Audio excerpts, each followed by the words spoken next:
Some wines are best when given time to breathe. Pouring with the Coravin Aerator is equivalent to an hour or more of decanting.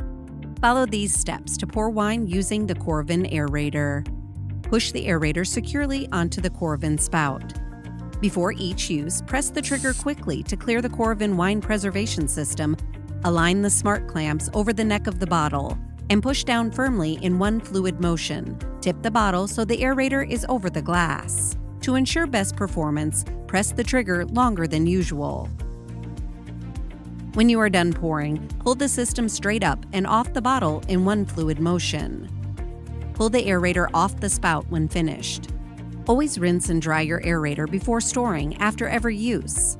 Store your wine bottles on their side in a cool, dark place and preserve what's left in the bottle for weeks, months, or even years.